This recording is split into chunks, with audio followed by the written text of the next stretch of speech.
But to actually say that he seduced Brian Peck, Get bonkers. out of here. A child and a No, teenager, care what you say. A teenager is still a child. A child cannot seduce an adult. nope. Want to listen to this episode ad-free? Head on over to our Patreon, patreon.com/Ivory Tower Boiler Room, and get a free trial for the ITBR professor level. And you can actually watch this episode as a video episode as well. While you're at it, did you know that on Spotify, we now have a subscription service for $10 a month? You get access to all of our ad-free episodes plus any bonus episodes. So make sure that you rate, review, and follow the Ivory Tower Boiler Room. Make sure that you follow us on Instagram and TikTok at Ivory Tower Boiler Room. And follow Mary DiPipi show, True Crime in Academia, at True Crime in Academia. Thank you all for your support. And without further ado, here's today's episode. This episode is brought to you by Snapple. Welcome to the Snapple Market Auditory Experience. Close your eyes. Imagine you're walking into your neighborhood store. You make your way to the back and reach for your favorite Snapple flavor. You can't wait. You take a sip. Whoa, that's a lot of flavor. What flavor are you holding?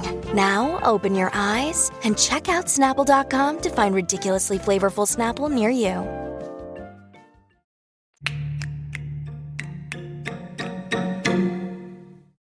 Hi, everyone. Welcome back to the Ivory Tower Boiler Room. This is a special episode, probably the first of many where we actually are on TikTok live right now. So I feel very advanced in the social media world.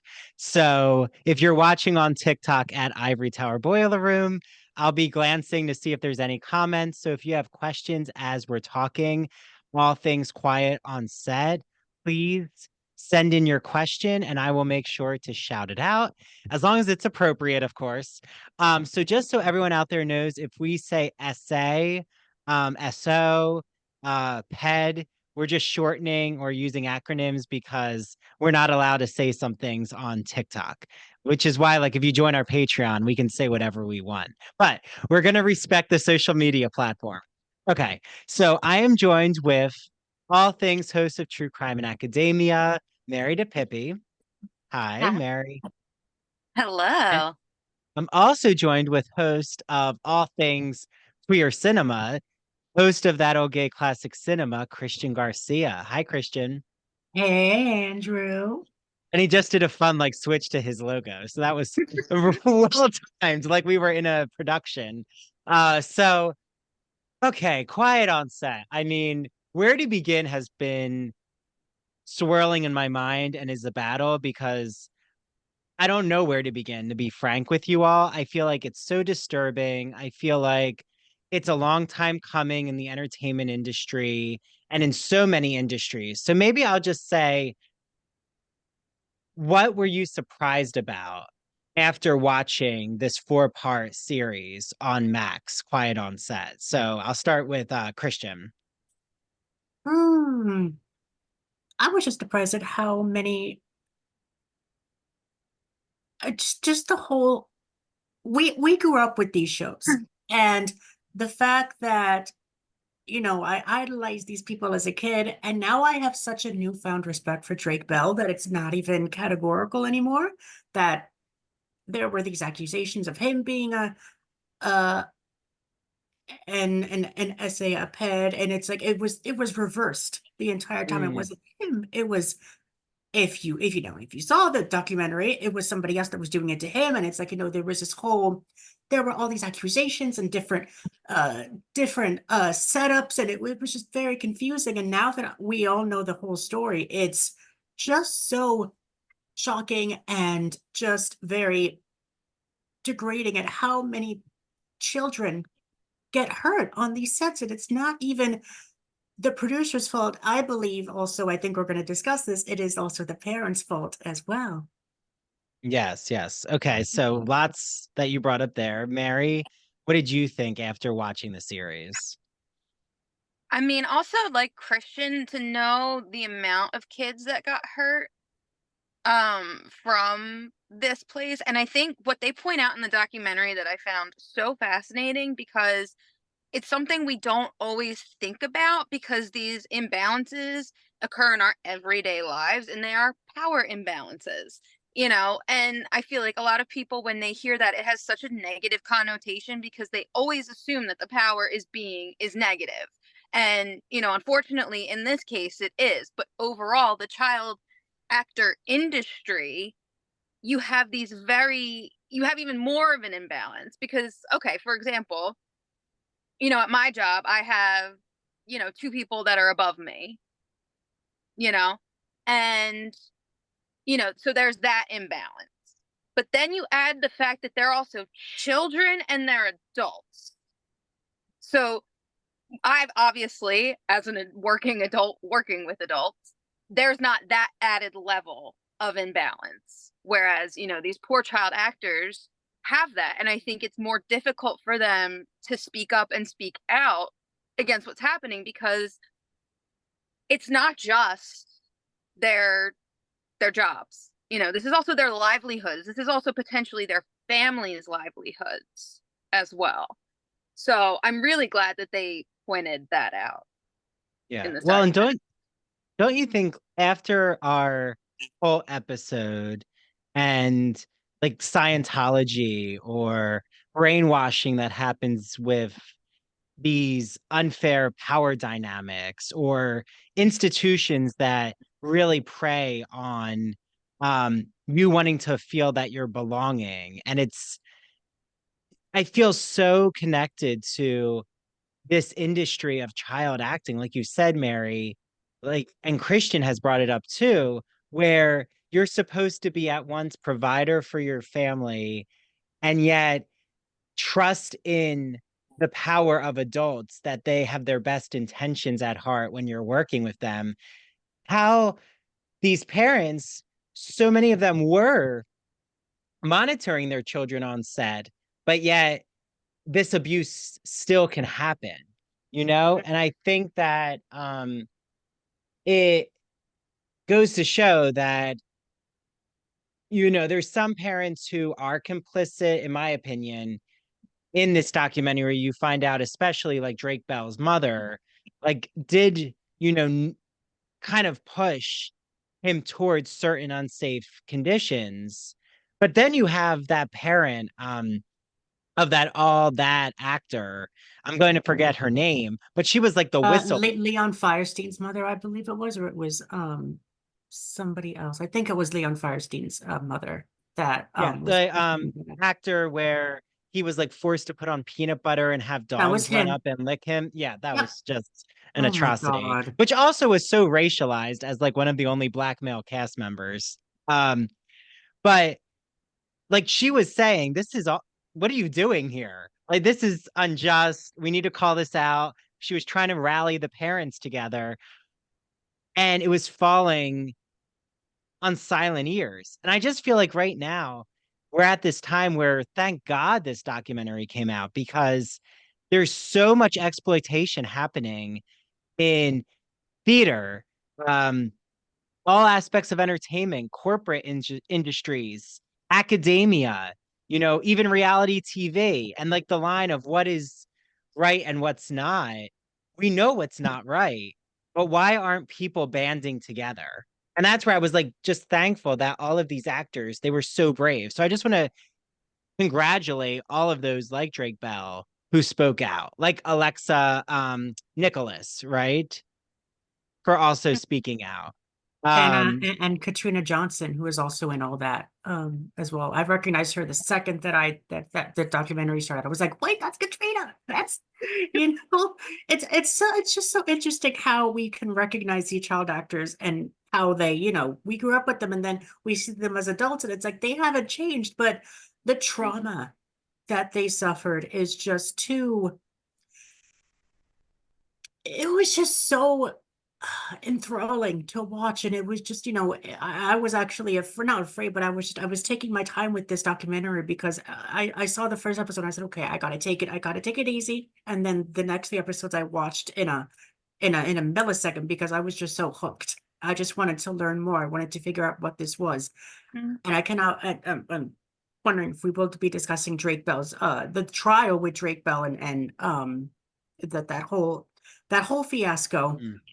It was just so scary and so traumatizing for him to be a teenager being in this courtroom and having on the other side of this whole courtroom, having other people who defended um his essay. Yeah. And Mhm. it was just it was just sad and just so I can't even imagine what must have been going on through his brain, because when I also listened to a podcast episode that Andrew it recommended me to listen to before we started this, and he just kept on repeating the word trauma. And it's just, it's just the people Mm. that he thought were his friends were on the other side defending his essay. And it's like, why? And these are, we love the term ghostwriters. And I know that those letters were ghostwrited because these kids do not have the educational facilities to write those letters. Oh, like this person was so nice.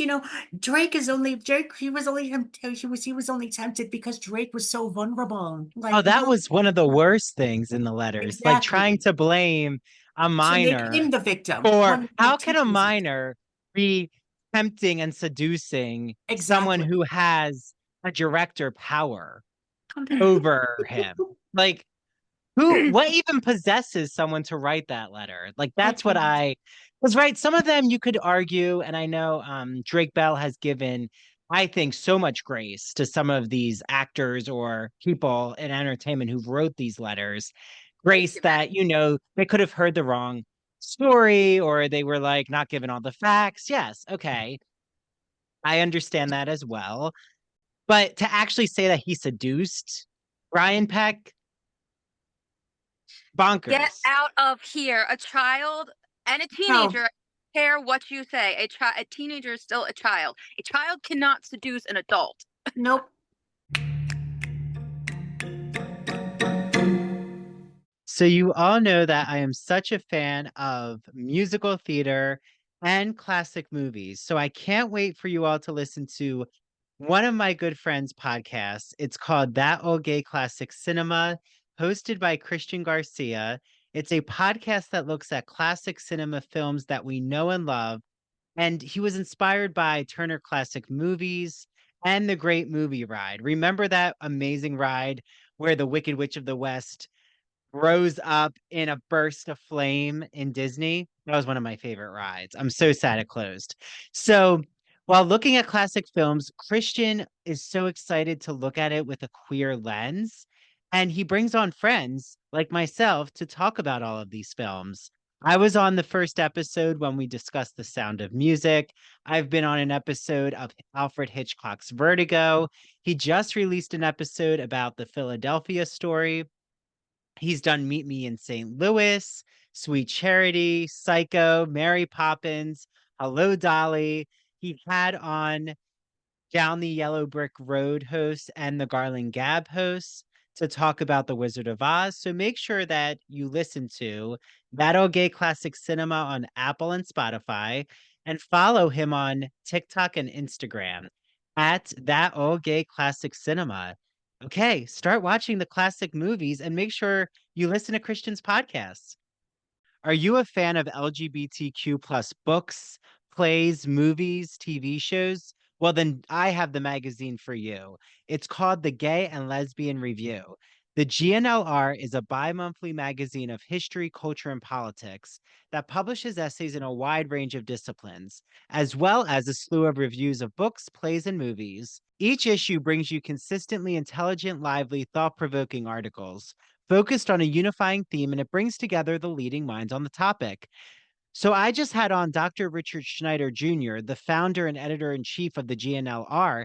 For the GNLR's 30th anniversary, happy birthday, GNLR, Dr. Richard Schneider talked about their special volume called Outer Appearances, More Faces from the Annals of the GNLR, illustrations by Charles Heffling.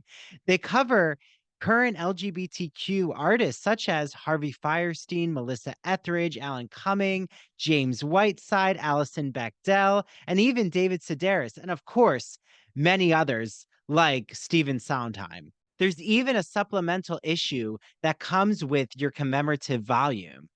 And Andrew Holleran, the writer of Dancer from the Dance, he reviews a book called Morris about E.M. Forster's Morris, written by one of our ITBR guests, David Grevin. So we can't wait for you all to experience this beautiful 30th anniversary GNLR issue. Have you heard some of my GNLR interviews, including Dr. Andrew Lear's discussion about male-male love in ancient Greek society and Ignacio Darnad opening and blasting the closet door in the queer male art world?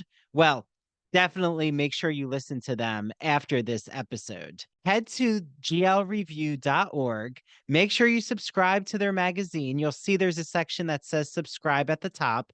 Enter the promo code ITBR50. That's ITBR50 to receive 50% off. 50% off any print or digital subscription. Enjoy your reading.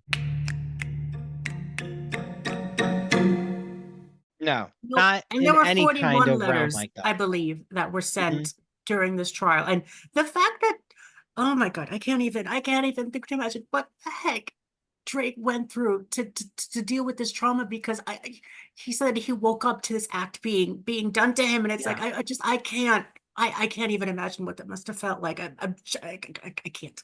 Yeah. No. So yes, Sarah Fraser, friend of the show, had Drake Bell on. I highly recommend everyone to listen to it. It's, he's very open about the how he's processing that trauma, like Christian said. Also, he gets into the Josh Peck of it all. Like, people had like coming after Josh, like, why aren't you speaking out? And he said, calm down.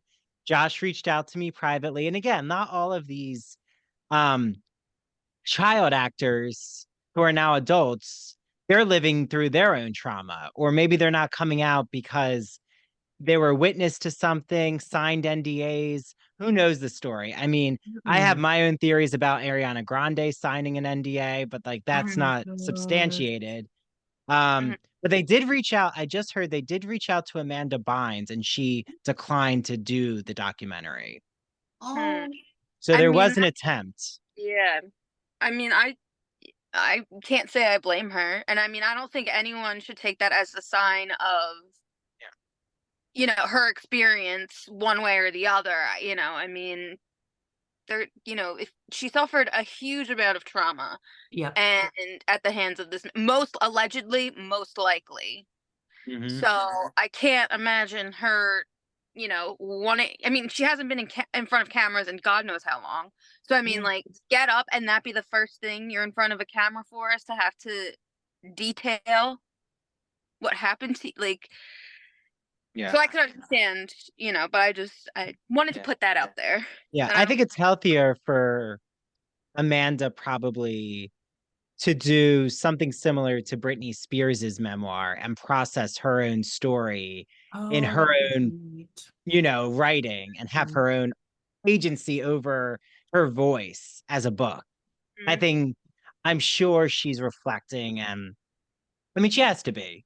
But again, I don't think it's up to us to pressure someone to have to come out and tell their story, which is why I'm not advocating that Ariana Grande needs to say some major statement.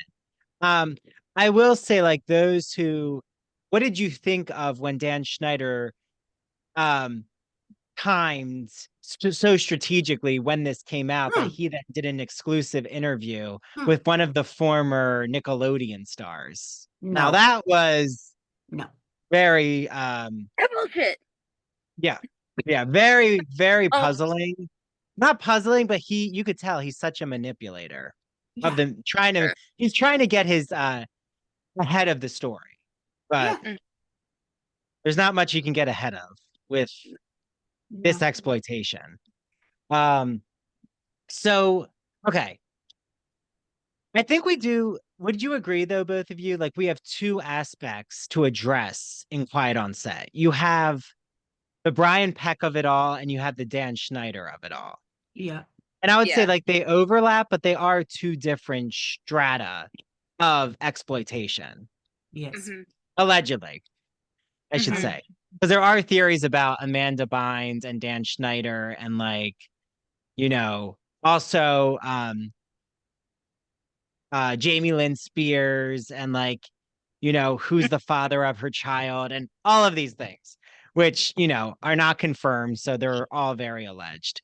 Do you want to delve into the Brian Peck and Pickle Boy things Oh, going on, boy. which I can't get out of my head what he feeds Ray Romano when he feeds the pickle through the door, which I still don't understand. Okay, maybe we should just start with Brian Peck, but because I think it feeds into Dan Schneider. But how did someone sign off on, Dan Schneider sign off on Brian Peck saying, oh, yeah, Pickle Boy, that's a great idea. I think we should have you feed a pickle through the glory hole door.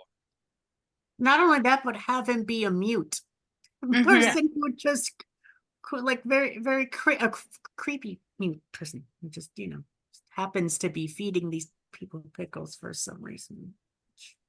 I Yeah. have to say they were very strategic, and I hate to even like give them that credit, but some of the really screwed up like all that stuff that they I mean, granted, these were different times, but there are things that you really could turn around, and they're also in a situation where they can do that and go, get your mind out of the gutter. Why this is a show for children. How dare you think such a thing? Exactly. Like, They're using that they're children's TV against the people who would allege Mhm. that they are exploiting these children or even using this type of gaslighting tactic. Like continuing to move the line in the sand. Like, no. Right. And they did this to the parents. I remember that one parent who kept speaking out saying, and they would try to normalize this behavior. Like, no, you're thinking of this in adult terms. These are children. What mhm, these children are doing is not seductive, or we're not sexualizing them. And mhm, that's the classic case of a narcissist, of an abuser. Any, a narcissist is usually an abuser. Um, the two go hand in hand. And it seems like both of these men, but specifically Dan Schneider, he set the tone and he was very narcissistic. Or I just remember when he like scares Jeanette McCurdy, or he's always like filming the cast Oh my and trying God. to Mhm. like do a gotcha moment. And I'm like, you're you're at the top. It's almost like I know that she's not accused of anything to this level, but it kind of reminds me of like Abby Lee Miller from Dance Moms and mhm, like the trauma she would put these children under and then say, why don't you love me? Like I'm there for you. mhm. Because of course it's like and in the same note of her and Dan Schneider, probably in their minds, they're like, I'm giving you this wonderful career and this chance at like such unattainable success that most adults would, you know, die for, do anything for. Mhm. How dare you? Yeah. Why would you hate me? I look at what I gave you. Yeah. Yeah. Any employer who says you should just be thankful you have this job, which is actually something I've heard um academics say to others, like you should just be thankful that you got an academic job, so suck it up and be quiet about exploitation. They say this to Broadway actors, they say it to like a lot of people in entertainment. um like we can just find a replacement for you like that, so like you Mhm. said, Mary, just be happy. It's Mhm. awful. I mean, that's again why people have to band together, and why coming out with a docu-series like this is so important, because it's like Me Too, where it starts to ricochet and Mhm. snowball. Like Rose McGowan was so brave at being open about Harvey Weinstein, and then she Right. was ridiculed by the media. Mhm. Mhm. Like, just they kept going after her. But again, and then eventually people are like, well, why didn't anyone come forward? Well, look at you, the media, setting the tone of ridiculing these Mhm. victims. I mean, Mhm. Again, I It's sometimes just wonder if any of these media people are bought off by these abusers. But it is possible. I wouldn't be. Mhm. like, I do find it interesting that Quiet on Set isn't really getting like a lot of screen time on primetime news, which there's allegations that he has paid off outlets. Again, would All, not be yeah. surprised. Yeah, all I'll say is look up The View, which I have my own issues with The View, which is that they don't really delve deep into nuance on their show. But they try to cover Quiet on Set, and instead it becomes this tirade of Joy Behar talking about why you would want to be why be a child actor and what does it mean to be a child actor? And I'm like, that's not what this series is about. I'm like, was she given directions to like steer the conversation away from the actual storyline of the docuseries? I wouldn't be surprised. Yeah. I don't know. In 2024 right now, I don't have a lot of hope in any of these industries. Yeah. I feel like they're all infested and rotted like trees that have been like taken over by uh an insect that doesn't belong to the climate. But Lantern. yeah, yeah. So okay. Other puzzling things. I mean, what did you both think about Ariana Grande and the position she's in, and like the water sports and the water bottle that she pours over her head? That just Oh boy, that's the first thing that we see in the very first episode, and I don't ever remember seeing that episode, so I was just Either. like, I don't remember that, and it it didn't sit right with me. Like there was something that didn't taste right with me while I was watching it. It Mhm. was very cringy. It's I very mean, Gen it Z to doesn't fit. say. It was just cringe. It was just cringy to watch because yes, it depicts a sexual act, and I'm not gonna lie, it does. It's just very scary and Mhm. debilitating to see a young child as young as Ariana Grande, and look at what she's become now. She's an amazing, powerful woman who's now starring as Glinda in Wicked.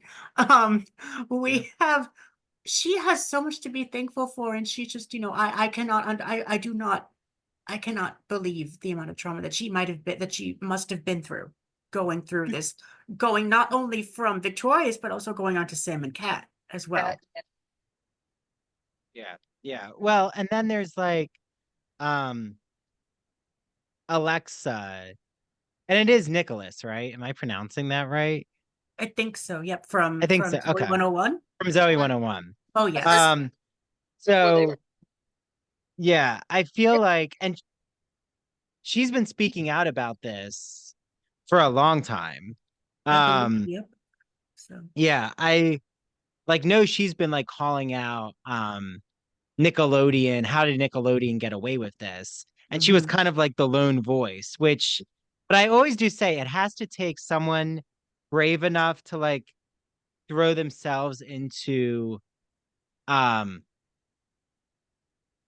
this public square and have the scarlet letter on them for things to change. So I think she's that person. Um, I also think she talks so much about like how they were making her wear these short skirts, and she was like, Mhm. this doesn't seem true to the character. Why are we all in this like Playboy bunny fantasy in this boarding school? That's the thing, is it's not about the clothes necessarily, but it's like the context of what they're doing. Right? Mhm. So like even when a character in episode 4, she like says, I want to be on the wood, or like I want to be slapped by a sausage. It's like, what? Mm-hmm. Mm-mm. Like again, what they were so you can tell were so intimidated by Dan Schneider. Like Mm-hmm. the whole writing, but those female writers come out and say like how they were fired. Like anyone who went against him, basically, Mm-hmm. you were let go. And one of the first writers, I think, the very first team of women writers, one of them was actually fired just for having personal days, and Mhm. Dan Schneider find out about it, and that was the only reason why he fired her, because she just had 2 personal days. So they were not the same time, but they were like, she had, it was just, you couldn't get away with anything. Mhm. It's, No. Yeah.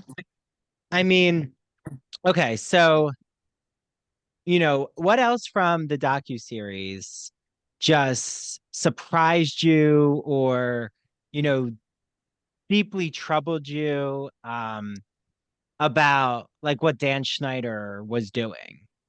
Hmm. I mean, it's all disturbing, obviously. I mean, Yeah. it's like hard to pick. I think I was just like most people, was like so moved by Drake Bell's dad and his Mhm. participation in the documentary. Mainly just because I can't imagine knowing that there's something up with this person, and he is not a safe person for my child, and then also be told a lie on top of it, because initially Drake didn't tell him. It said like, "Oh, it wasn't me." So I mean, like, the roller coaster of emotions that poor man must have gone through, and at the end of the day, all he wanted to do was protect his kid. And I won't even say that he failed. He did everything he physically possibly could. You know, Unfortunately, he was not allowed to, essentially. Mhm. Yeah, he was um manip Drake was manipulated, as was the mom, Mhm. that the father had ill intentions of like taking money, and they like, you know, abusers are so good at doing this, Mhm. of getting the court of public opinion on their side, and then like knowing who they're going to cast out as the villains, like, Mhm. and like what goes on in their brain psychologically is just, I know that there are psychologists who study this, um but it's just so troubling, but also does beg the question of like, why are they so good at um entertaining the public and being like, seeming like they're your best friend, and like they know the exact playbook of how to get away with this, Mhm. um you know of usually they're like the entertainer in the room. They really know, you know how to make jokes. But I do have to say, there is a lot, especially with Miranda Cosgrove, I thought.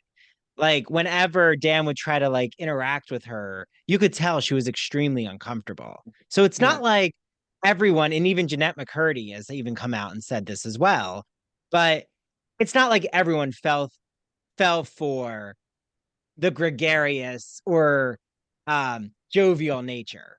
Mhm. So again, if the children can see through, it seems like the children saw through what he was doing. It was adults who were encouraging him, or they just wanted a paycheck, so they kept silent. Mhm. And again, it's that like power that someone who is exploiting others has, of keeping everyone silent because they're afraid they're going to lose their job. And it's like, how do we stop that kind of complicity is my question.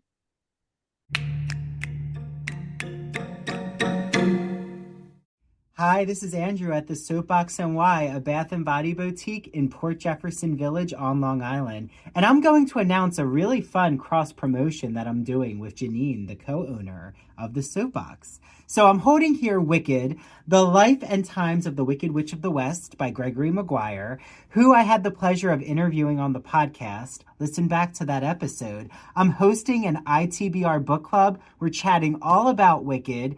So join me on April 7th at 4 p.m. It's virtual, and you can be in your pajamas and be nice and cozy. And it's $4 to join. Go to @Ivory Tower Boiler Room and click the link in our bio to RSVP. So with Janine, I said, Janine, can you find a Team Glinda and a Team Alpha Bath and Body product? She found them. So I'm definitely Team Alphaba. She's Team Glinda. unfortunately, or fortunately, because we want you all in the comments to say which team you're on. Hi there, I'm definitely Team Glinda, and the pink product I chose to show you is by Farmhouse Fresh, and it is their Watermelon Aid Silky Gelée Serum. It is a wrinkled out gelée serum that consists of watermelon and CBD. It's vegan, it is animal cruelty free, and it's amazing. It's hyaluronic, and it helps to soften out any little fine lines that you might have around your face. Put it on right before your moisturizer, and it's amazing. And I think it's a lot better than my rival's product. I don't know. Team Alphaba's product is by Finchberry. It is, of course, called Emerald, with a beautiful citrus and violet scent. I have to show you the bar. Look at all of these shades of emerald. I think the Emerald City citizens would definitely use this in their shower. And the wizard, oh, well, he would be putting this gold everywhere. So, I love Finchberry. They're a vegan-friendly and paraben-free company. So, I don't know. Are you Team Glinda with the Watermelonade? Or are you Team Alphaba with the Emerald Soap? So, are you Team Alphaba with Finchberry? Or are you Team Glinda with Farmhouse Fresh's Watermelonade? Did you hear that? I just heard a cyclone. And look what we have. It looks like we found the Wicked Witch of the East ruby red slippers. You can also get these beautiful Snoozies slippers at the Soapbox NY before Dorothy steals them, because she's a pesky little girl. Okay, let us know which team you're on. So you've heard me gush about my friend Mandy Bengal's business called Mandy Made It. It is a cricket and crochet company, and as she says, especially for the kids at heart, which I think actually comes from Wizard of Oz. So I know that Mandy has made such beautiful items for Mary DiPipi, for myself. I have a Hocus Pocus bed and breakfast sign that says Sanderson Bed and Breakfast in my living room. She's also made the poison apple from Snow White for me as a crocheted item. Recently, I gifted my boyfriend a crocheted ghost face bouquet that is just so gothically, hauntingly beautiful. She, I'm sure, can make you bunny rabbits, flowers, anything that you want for the spring season. She's making Pokemon items right now. So make sure you follow her at Mandy Made It, Mandee Made It. And you'll see an example of all of the different items that she's been crafting right now. And because our Wicked Book Club is on April 7th at 4 p.m., I definitely know that she could make an Alphaba and Glinda item for you. So I'm going to actually reach out to her because I'd love to have my hands on an Alphaba or Wicked Wizard of Oz Wicked collab item from Mandy Made It. And make sure you mention ITBR because she will gift you with a small free gift with your first order from Mandy Made It. Enjoy your crafts.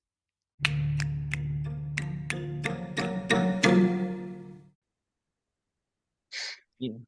I don't know that we can, because as long as people like this can infiltrate any industry or any unit for that matter, I mean, this could happen in your personal life as well, like having these types of people.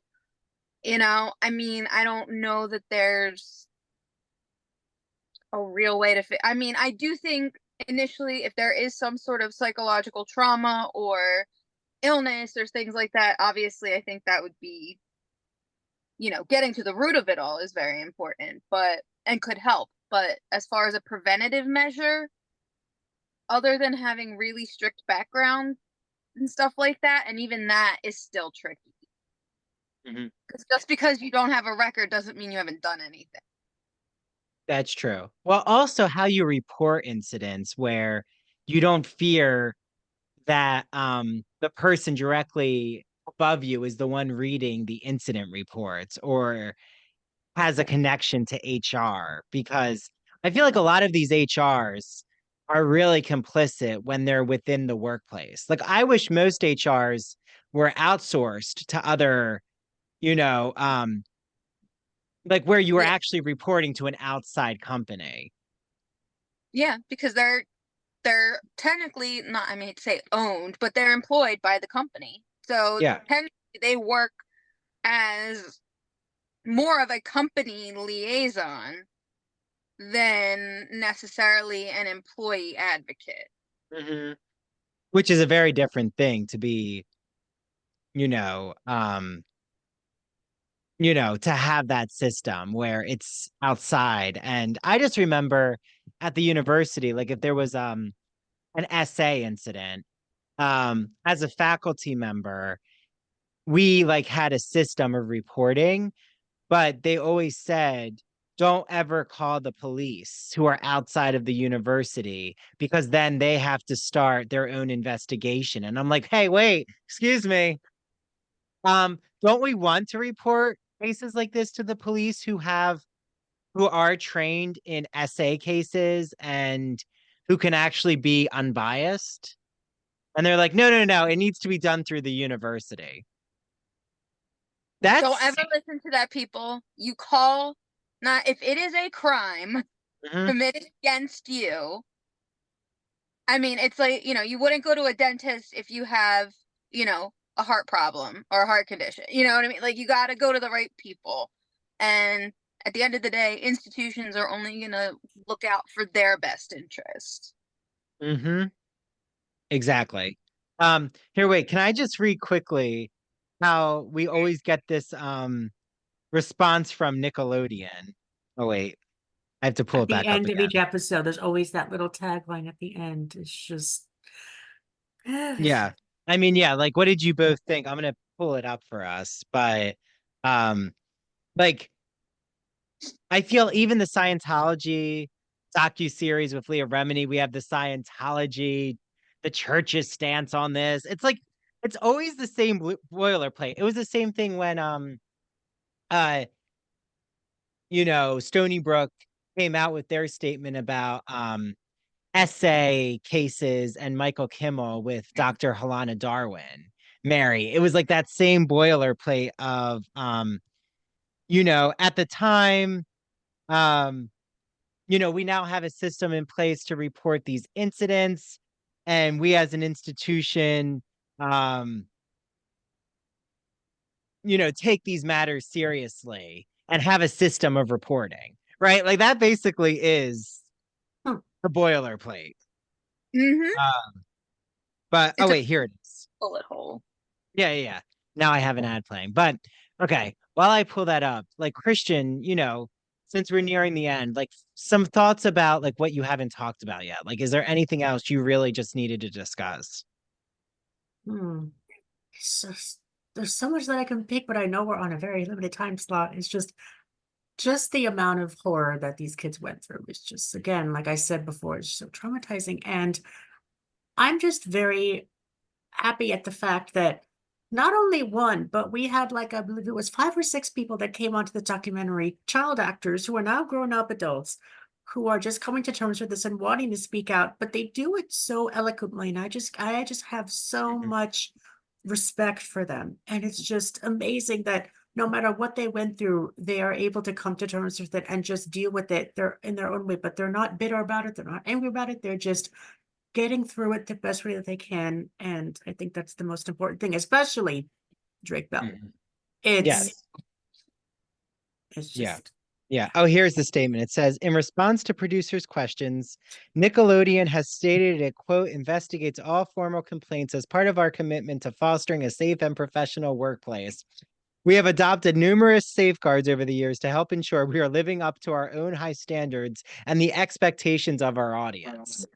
It's just a bunch of jargon that, but it's words without any substance. Yeah. Like, okay, so what are you going to do for all these children who were traumatized?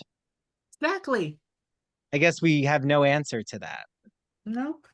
No, but I do want to also, it's okay. I know I said, we had like, we're going to wrap it up, but Mary as well. Is there anything else like specifically that you just walked away with? Maybe that's another question I should have asked Christian too, but like, what did you walk away with wanting answer that after Mary. more of, or like, where is this leading us?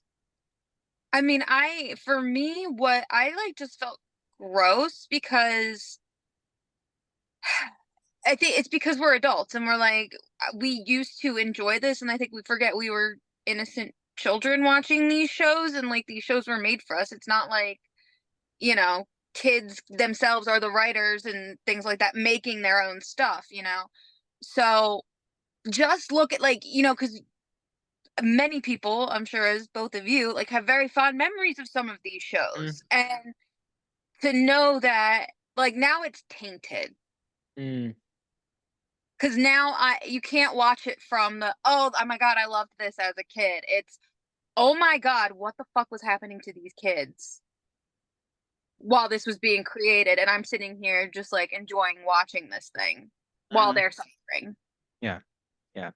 But sadly, it's just not in the entertainment industry. It's like, I'm sure we all know those who um were essayed by adults they parents entrusted, like outside of the entertainment industry, you know, whether that be at friends' houses or whether that be in the own family, right? How many times do we know that a lot of essay is actually, it's usually someone the family knows well, like whether that be a relative or whether that be um the babysitter, or I mean, it's just, again, I think the only thing is, I think we've all agreed, we wish that we could like stop SA from happening, which I don't think we can, you know, outlaw it, which I wish we could. Um, you know, especially like I'm an SA survivor and I'm not sure about both of you, but you don't have to answer that. Um, I think though, we just need better systems in place where there's no taboo and stigma around being an SA survivor, where you can actually tell your story and people listen, right? Whether that be Christine Blasey Ford in, you know, the government, or Rose McGowan, or, you know, the list can go on and on.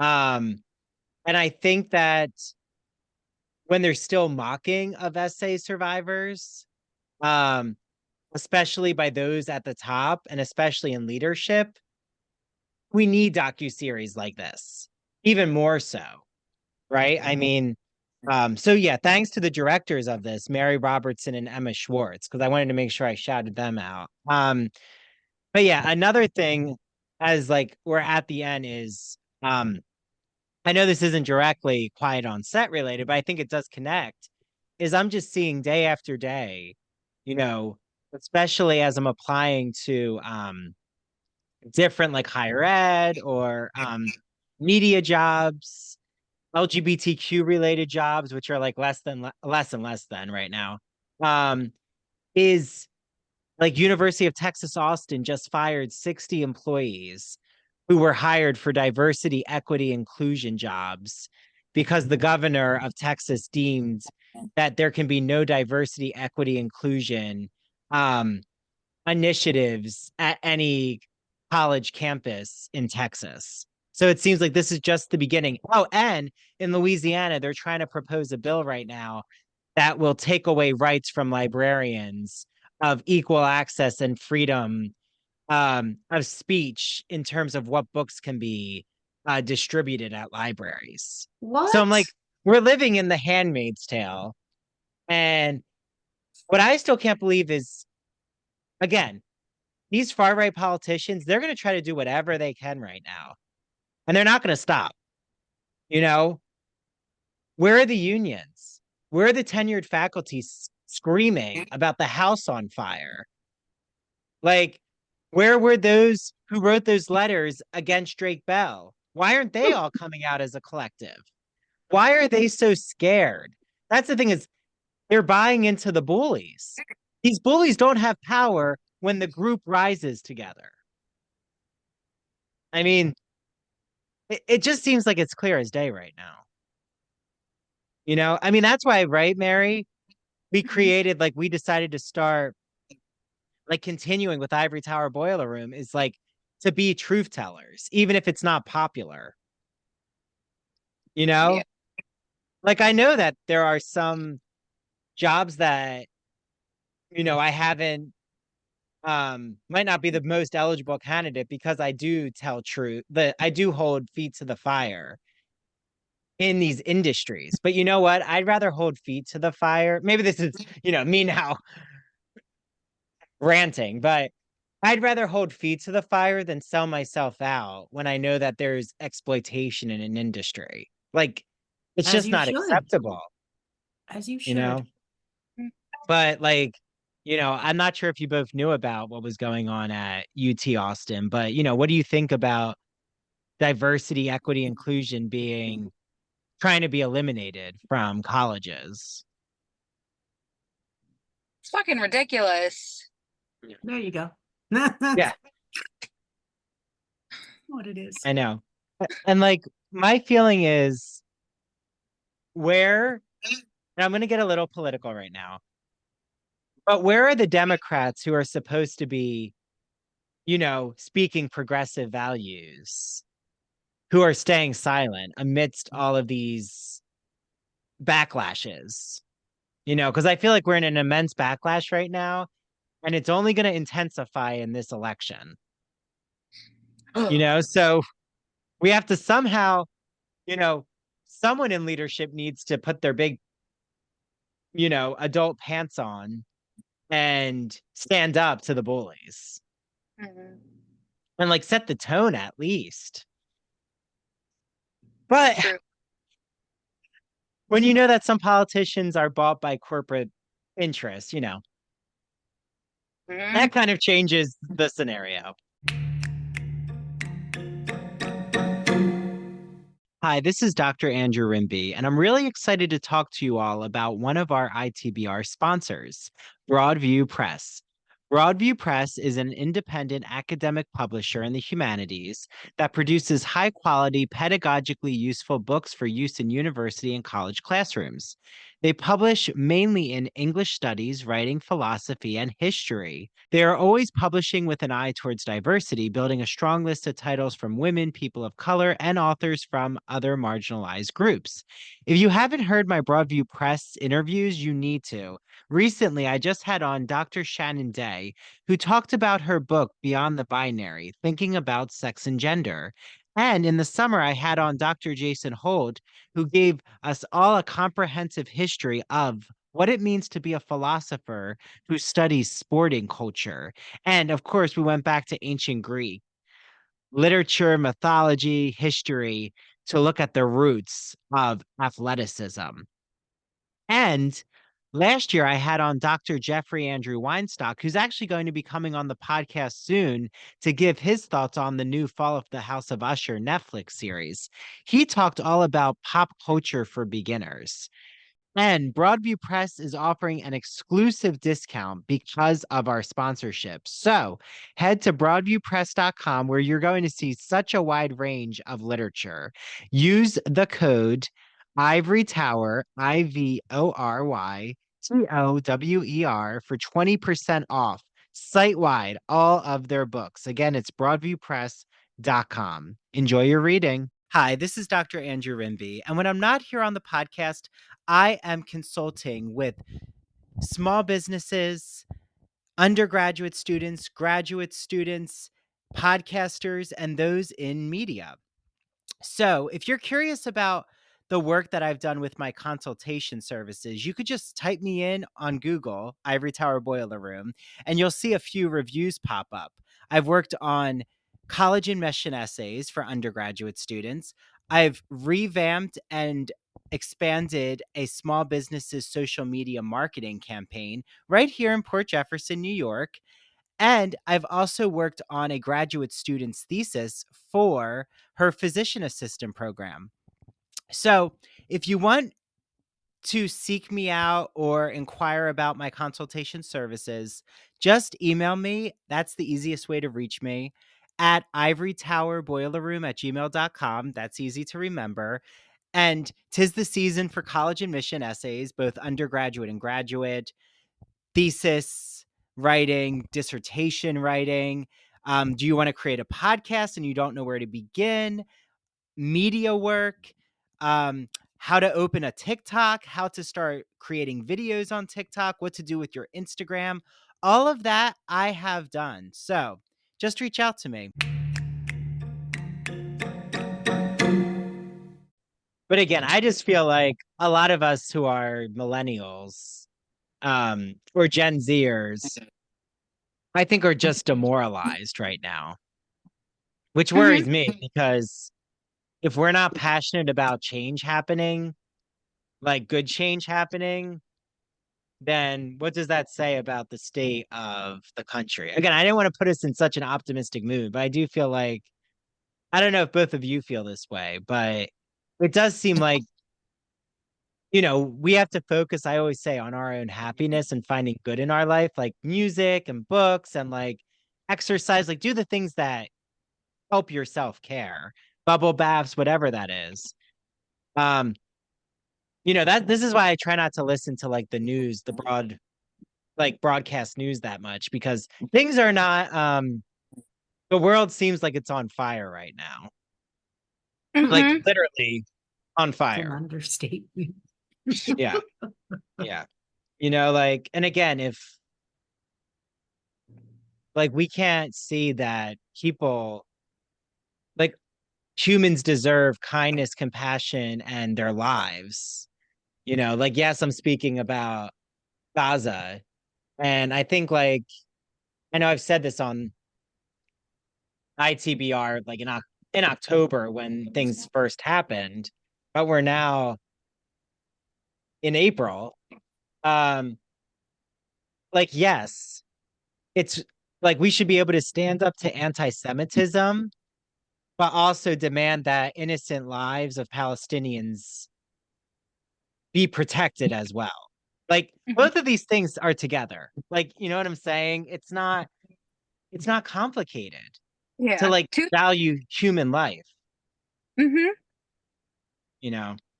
And that's where I feel like if we were just Mhm. humanitarians, like with Quiet on Set, if you just value children's lives and their, people not being abused by toxic workplaces, we'll be in a better place. Agreed. Like don't hire these egomaniacs. But they're so good, right? I'm sure we all know narcissists. They're so good at trying to curry favor. Mm-hmm. But you can tell when someone is like clearly lying to you, I feel. Mm-hmm. But a lot of these narcissists are the ones who are hiring. So that's a whole, Yeah, that's a whole other problem. that's a problem probably at the beginning is the people who are exploiting are the ones who are hiring the exploiters. So they can just continue this circle of life This whole called cycle. exploitation. I know. So we need to break the cycle, which is, I think, where it seems like we all agree this docuseries moves the needle forward, which It does. we And I need. hope So, like, with this, yeah. it'll be able to help other child actors come to terms with it and maybe speak out against what they went through, and also Exactly. try to maybe get their viewpoint on what happened on their own Yeah. experiences. I hope that's what'll come to terms. I hope that's what'll come to pass with this. Yeah. There has been some teasing of Disney actors, child Mhm. Oh actors, yes. wanting to come forward and talk. So I'm curious. Oh, you mean like Annalise Vanderpool Yeah. from That's So Raven, like Oh continuing. yes. The queen to- of teasing that man. Yeah, I swear. but I think there's definitely I think even with the Nickelodeon actors, we forgot to mention, but I think NDAs lapsed and ended, which is why they were able to speak so freely. And I think that that's what Annalise Vanderpool is teasing, is like an NDA is coming due soon where she can actually speak out. Right. Because the Disney actors definitely went through Oh yeah. shit. Like Christy Carlson Romano has even opened up about it. Yeah. Oh my god. If you're not listening to their podcast, Big Name Bitches, you're missing out. It's like one of Oh my my favorite God. podcasts.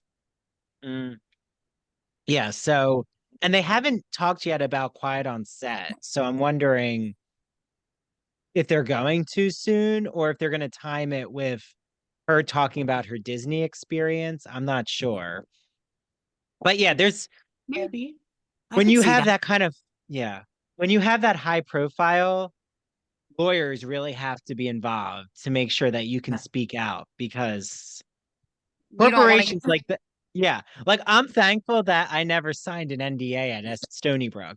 So, by Stony Brook, I can talk as freely as I want. I mean, no, again, I had a really majority was positive with the faculty and like my experience, but I'm thankful that I can urge for better change with grad students and like exploitation to not happen. So, and that's what they're all doing too as child actors. I mean, okay, so Mary, how can everyone follow you on Instagram, listen to True Crime in Academia, all the good things? Well, True Crime and Academia streams pretty much anywhere you get your podcasts. And on TikTok, we're at True Crime and Academia, same as Instagram. And then if you still are using X, it's at TC in Academia. Okay, great. And then Christian, where can everyone listen to your podcast and follow you?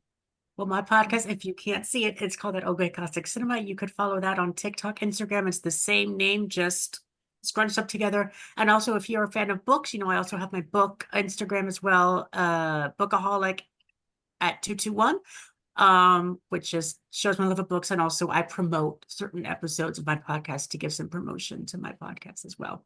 Yeah, as So, you should. yeah. So, make sure you listen to that Gay Classic Cinema. Listen to Christian when he does his Smash rewatch show, which Smash is coming to Broadway soon, so that's exciting. Mary, listen to True Crime and Academia on the ITBR network, and we'll see you all again. As Mary would say, see you alls later. Later. Later.